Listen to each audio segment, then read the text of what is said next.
Welcome to another Insider Special Report. I'm Jarret Johnson. I'm joined by the mighty Joe Yeager. It's time for players to watch, which is not necessarily a new feature, but it's a new feature for us this year. We haven't done that yet.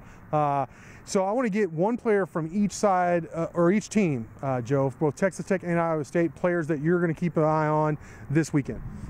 Yeah, for Texas Tech, the guy, I think what Tech's got to do to be successful on offense is I think they're going to have to run the ball, and they're going to have to run physically, because I mean that's a physical Iowa State defense, yeah. and you got to have some guys who are bringing it, running through arm tackles to get through there and get some yardage and open up Tech's offense. And the guy I think who has the capability of doing that, let's see what he's like, is Trey King. He's a little bit of your bigger back, and he seems to be healthy. And when he's healthy, he does run hard and pretty physically. Yes. He really did that against TCU. He broke a lot of arm tackles. Sure did. So let's see if he can continue that, and if he can, he's going to really help Tech's cause on offense. And the guys for Iowa State that I'd be looking at is, I mean, you can't miss him, Hakeem Butler. Oh man, he's a good one. He is. Look, David Montgomery, they may have the best running back in the Big 12. Hakeem Butler, you can make a case for him being the most dangerous receiver in the Big 12. He's right up there having the same sort of season as an Antoine Wesley here at Texas Tech, Mims, and the guy at Oklahoma State, Tylan Wallace, I believe. All of them great, but Hakeem is right up there. Huge receiver, 6'6", and thick too, fairly thick, about 220, 225. He's going to be a tough out for all of Texas Tech's cornerbacks. Except for Desmond Smith is the only one physically, size-wise, that matches up with him, but I don't know if he has the athleticism to match up with him. So it's going to be interesting to see how Texas Tech deals with him. They're obviously probably going to do some bracketing when he goes downfield, but they're going to have their work cut out for him, and hopefully they can limit him a little bit. Yeah, I believe Butler's leading the conference in yards per catch at 20 yards per catch. So yeah, he's a good one for sure.